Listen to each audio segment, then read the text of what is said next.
Okay, let's unpack this. Today, we're taking a deep dive into some source material that asserts we are fundamentally living in a world of lies. Yeah. And this isn't just your standard media criticism. It's a full-on aggressive argument that Hollywood elites, through these calculated moves in business and content, are waging what the source explicitly calls a spiritual battle against self. That's right. The source we're looking at is a highly opinionated video presentation that covers a huge amount of ground, connects these massive corporate media acquisitions, right, which it sees as completely ideologically motivated to specific cultural shifts. And then, and this is where it gets really specific, it drills down into the physical appearances and, the relationship dynamics of celebrities. And everything is filtered through this lens of like a moral imperative, critical look at all public. Exactly. So our mission for you, the listener, is not to validate these claims. Let's be clear about it. It's to fully understand the intricate web of logic they're trying to construct here. We're going to unpack the assertions about media consolidation, look at the alleged propaganda campaigns, which the source actually calls SCOP, designed to normalize untruth. And then we're going to spend a good amount of time on the, let's say, the highly provocative celebrity case study that they use to illustrate exactly how this false reality is supposedly manufactured and put on display. We really need to grasp the source's three main tenets here. First, how media power is allegedly being used to normalize what it calls degenerate. Right. Then there's the strategy of new woke, which they say operates through subconscious conditioning. And perhaps the most central claim, how the very visible distress of public figures, according to them, being leveraged as propaganda for pharmaceuticals. Yeah, it's an intense look at the intersection of health, entertainment, and political thought. Let's start right at the foundation, because the source really doesn't pull any punches when it stakes. Not at all. They immediately assert that we're not just debating politics or culture. They frame it as we are engaged in a spiritual battle against the father of lies. That framing, right off the bat, just elevates the entire discussion. From this viewpoint, Hollywood isn't there for entertainment. It's a deliberate engine to, and this is their phrase, normalize untruth and create a false reality. And what's fascinating is their theory on why Hollywood needs to do this. They argue the goal is to convince the audience that this very specific and what they call an undesirable way of life is actually the correct way of life. Right. But the kicker, the real twist in their argument is that the traditional media's grip on reality, the mainstream networks, the big papers, that grip is weakening and slacking. So if the audience isn't paying attention to the old gatekeepers anymore, the elites have to find new ways to push their agenda. The source argues that because those old channels are failing, they're being forced to, quote, push and shovel all that garbage through content creation. And that leads directly to their definition of the new woke strategy. Okay, so what is that? Well, they suggest that the era of overt political correctness or lecturing in movies, that's over. It failed. The new woke strategy is, in their view, far more insidious. How so? It's not about openly pushing an ideology. It's not a message. It's about subconsciously convincing you that what they're showing you is actually the new normal. So it's more like environmental conditioning, not a classroom lecture. Precisely. If you see enough instances of a specific non-traditional behavior just casually presented as acceptable or, even desirable, the source believes your subconscious mind just starts to accept it as the societal standard. And if that's the goal, subconscious normalization, then who owns the environment, who owns the content becomes the central issue. Exactly. Which brings us to this massive, very specific business claim the source make, the alleged Netflix and Warner Bros. Yeah, this is a huge part of their argument. The video asserts that Netflix is currently trying to acquire a gigantic media stack, Warner Bros., HBO, and Paramount. And they put a number on it. What was it? An $82 billion deal. Now, it's really crucial for you to understand we're reporting this claim exactly as the source states it. And they immediately label this as, if it were to happen, the most dangerous media consolidation in American history. But they're not focused on an economic monopoly, are they? It's more of an ideological monopoly. 100%. They link this deal directly to partisan politics. They state that Barack and Michelle Obama, who they describe as Democrat super donors that run Netflix, because of their big production deal. Right, their 9-figure production deal. They argue the Obamas would effectively gain a monopoly in children's entertainment through this massive acquisition. The key takeaway here, according to the source, is this merging of corporate media with a specific political apparatus to achieve, ideological penetration. That's the idea. And they stress that this connection is reinforced by having an Obama insider, Susan Rice, on Netflix's board. The source claims the Obama's production company has already put out 7 propaganda titles aimed at kids. And these titles are focused on what? Things like Black Lives Matter narratives, trans ideology, and specific concepts of fatherhood, all framed from a particular progressive view. So in the source's view, this consolidation isn't just about streamlining content. It's the final move to gather all the foundational intellectual all the IP under one ideologically aligned. Yes, and they meticulously list out the classic IP this new consolidated entity would control. You're talking Batman, Superman, Harry Potter, Lord of the Rings. Looney Tunes, Scooby-Doo. I mean, these are cultural cornerstones. They are. And the conclusion this source draws is stark. If this deal goes through, these cherished classics will be systematically repurposed to push this new normalized untruth. This is where they use some pretty inflammatory language to predict what that content shift. They claim the main purpose of this is to repurpose classic IP with overtly progressive theme, which they term degens. And the specific example they give is the future of Harry Potter content. Yeah. They predict it will inevitably feature characters that are Black and gay. And they conclude that the future of all this consolidated content is simply that everything is going to be gay. It's a very harsh prediction, but the source uses the current financial state of Hollywood to justify their theory. Their central thesis is that modern Hollywood has functionally failed to create original, profitable content. And this is based on their reading of recent box office numbers. They point out that if you look at the most successful movies globally over the last, say, 5 years, Hollywood is not making anything new. The huge financial successes are almost universally sequels, remakes, or adaptations of pre-existing famous IP. Okay, so let's look at the evidence they're leaning on for that. They list huge global successes like Avatar, The Way of Water, the Spider-Man franchise, Inside Out 2, Top Gun Maverick, Barbie, Super Mario Bros., Jurassic World. I mean, I want to pause there because a lot of people would just argue that sequels sell because people like nostalgia and familiarity. It's an economic driver, not necessarily an ideological one.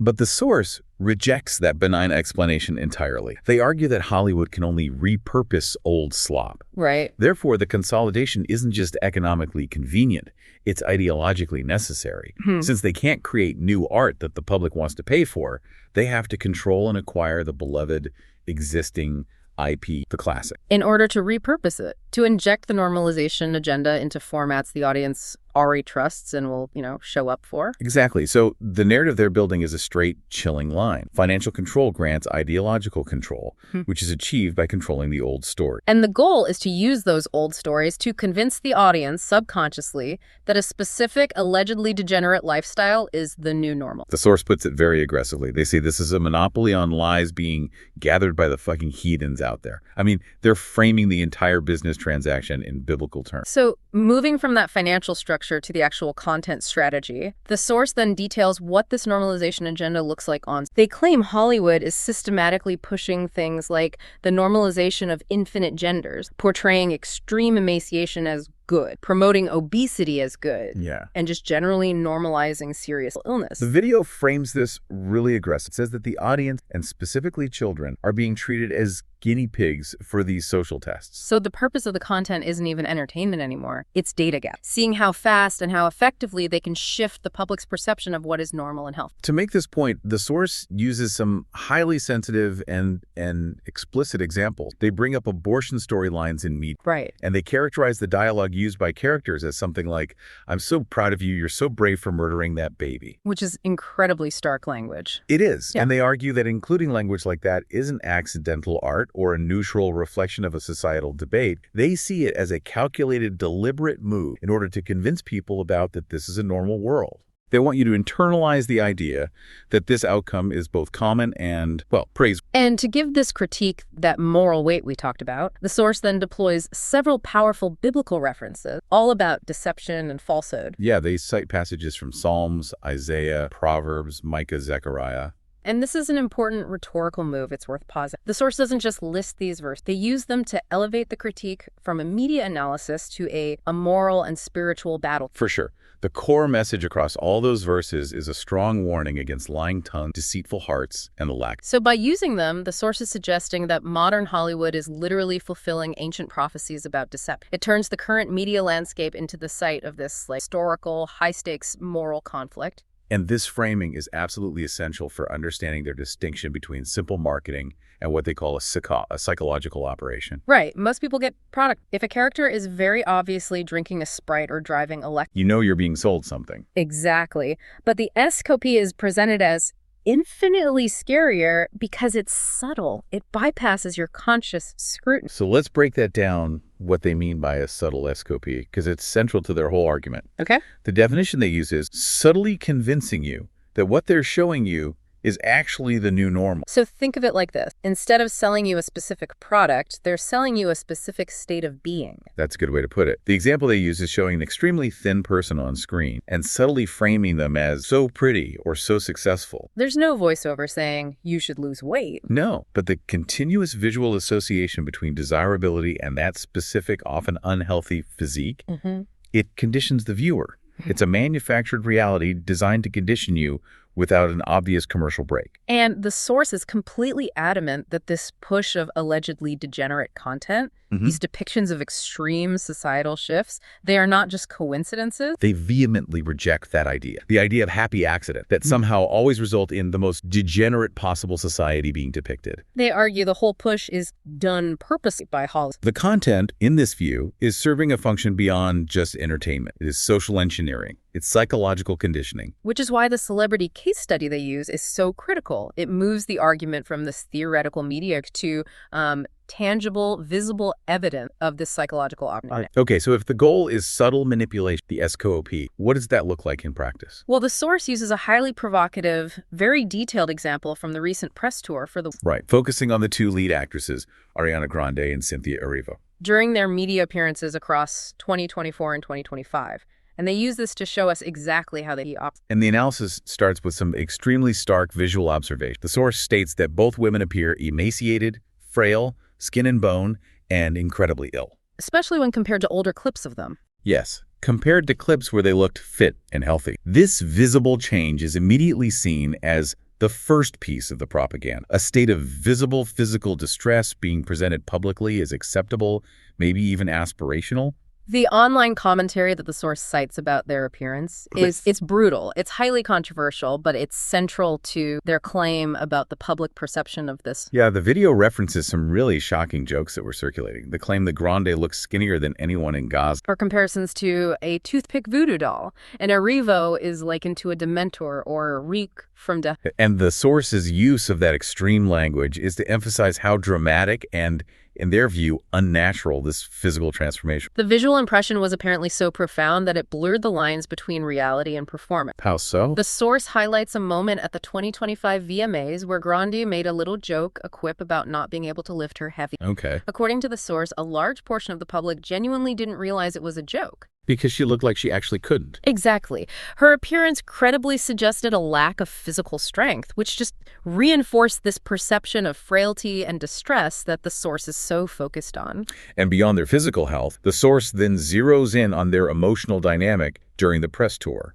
Yeah, describing the constant behavior as bizarre and pathetic. This includes things like crying, really. Clinging to each other constantly in interviews. And expressing this really intense codependent diversion. There's a quote, "I hope you will be there the rest of my life." There was just this palpable emotional intensity in every single one of them. And this strange dynamic. It led to a lot of online speculation, right? Assumptions of a secret romantic relationship. The source even references the social media term lesbian Voldemort that came up. But the source's counter-argument, and they're drawing on other commentators here, is that the cause is actually far more alarming. That they are trauma-bonded, loony, and likely on drugs, and most importantly for the argument, starved. So this is presented as a kind of manufactured, or at least an allowed, emotional crisis being put on public display. And the source connects this visibly troubled behavior directly to what the actors themselves said about filming the movie. They note that the actresses described the process as very painful, cloudy, and foggy. Even feeling out of body. Right. And the source completely reframes that description. They argue that this isn't just standard acting stress. This is the physical and cognitive effect of a significant lack of nutrients. So they're arguing that the body and mind were reacting to chronic starvation while trying to perform these intense roles. And this leads to the source's detailed psychological hypothesis about starvation and emotional volatility, which is just crucial for understanding their idea of the SCOP mechanism. Okay, so what's the hypothesis? They explain that a chronic lack of nutrients is perceived by the body as a constant extreme threat, like a famine, which initiates a perpetual fight or flight. Let's break that down. A bit technical.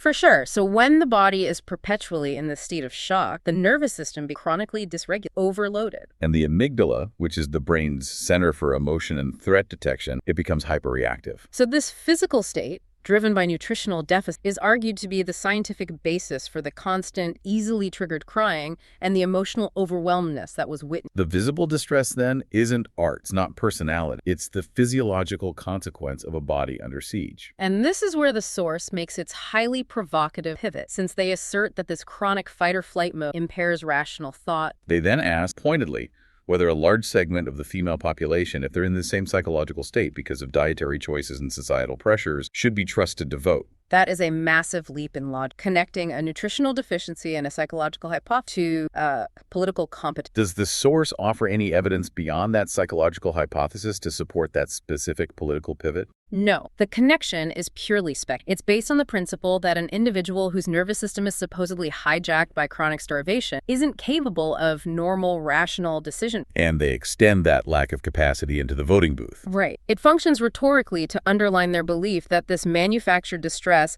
has wide-ranging societal consequences beyond just Hollywood. And the evidence of this manufactured emotional crisis is, they allege, cemented in a bizarre, permanent jest, the 4 matching tattoos the co-stars get. The source sees this as further proof of a toxic, codependent relationship fueled by trauma. The details are very specific. They seem designed for maximum intimacy. They have "for good" written on their palms. So the words touch when they hold hands. Exactly. Poppy flowers on their bodies, symbolizing the fields of Oz. Hearts on their legs with the letters E and G for Elphaba and Glinda. And there was a secret 4th design, right, described only as hardcore and intense. It's a sentiment that even the film's director, John M. Chu, agreed with. So the source doesn't see this as front. They call it a permanent mark of temporary insanity and a key part of the propaganda. The critique expands here to argue that excessive piercings and tattoos are, in a deeper psychological sense, a form of self-inflicted pain meant to mask or distract from deeper internal issues. Like loneliness, lack of stable relationships, past trauma. They're presenting this visible, permanent alteration as evidence of a visible breakdown being normalized and even glorified. Furthermore, the source makes a point to note their shared dietary, both Grande since about 2013 and Erivo, or vegan. And this fact is heavily emphasized, not as a neutral lifestyle choice, but as a component of restrictive behavior. Yeah, the source cites the existence of an observable anorexic to vegan pipeline that's recognized in eating disorder support circles, suggesting that for some people, veganism can become a cover for highly restrictive. And it gets even more cult-like, as puts it, when they note that other members of the Wicked cast, we're talking major stars like Jeff Goldblum and Michelle, they also adopted veganism after working on the film. The source argues that this collective change in lifestyle, combined with the matching tattoos and the intense emotional dynamic, suggests that the Wicked experience changed them in a coerced or unhealthy way. It fits the narrative of a psychological operation. Now, late in 2025, Ariana Grande did try to push back against all this public analysis of her body. Right, she posted on Instagram reminding people not to feel comfortable commenting on appearances or health, saying, you don't know the story. And the source just completely dismisses this defense. They do. They argue that public figures, especially those held up as role models, should absolutely expect scrutiny of their public image, especially when that image visibly deviates from what is healthy. They suggest that her message is actually designed to encourage the public to validate all of their terrible life choices by just silencing any external critique. And they strengthen this argument by recalling Grande's own prior admission that the healthy version of her that people romanticized in old photos was actually when she was deep in antidepressants, drinking heavily, and the unhealthiest version of herself. So the source uses that history to argue that celebrities can't really be trusted to define their own state of health, particularly when their visible appearance suggests a significant issue. The entire public display of distress, they conclude, is manufactured behavior designed to push a specific destructive norm. And now we arrive at the economic heart of the source's critique, tying this Hollywood escapade directly to corporate profit. This is the grand theory, that Big Pharma is the ultimate mastermind, having allegedly engineered cultural norms for maximum financial gain across 2 markets that seem contradictory: obesity and extreme thinness. Exactly. The source posits a calculated 2-phase financial strategy, requiring a massive cultural shift orchestrated through media messaging. We should probably walk through the logic of phase 1 first, the push for fat acceptance. Okay, historically, the source argues, promoting and normalizing obesity was highly beneficial for Big Pharma. Let's look at why. Increasing rates of obesity led directly to an explosion in chronic, expensive conditions. Right. You're talking about massive sales of insulin, anti-diabetes. And on top of that, the weight-related stress on the body caused joint failure, which led to a huge, constant demand for expensive procedures like knee and hip replacement. So in phase one, the strategy was simple. Profit from the chronic sickness associated with people being super fat. The cultural acceptance movement, according to the source, just served to lower the psychological barrier to gaining weight, ensuring a steady, profitable stream of patients needing continuous treatment. But this model was violently disrupted by the sudden explosive success of GLP-1 drugs. The anti-fat medications like Ozempic, which are... The source sees this as a crisis for that phase one profit model. If millions of people are rapidly losing weight, the long-term need for insulin, anti-diabetes pills, and orthopedic surgery, it theoretically starts. So Big Pharma needs a new market driver to maintain that exponential growth. And that, according to the source, is where phase two begins. The push for emaciation as the new normal. So the extreme thinness seen perfectly illustrated by the Wicked case study is not a coincidence. It's propaganda designed to pivot the market. The SAKP now serves two distinct functions in phase two. First, the visibility of extreme thinness, constantly framed as desirable,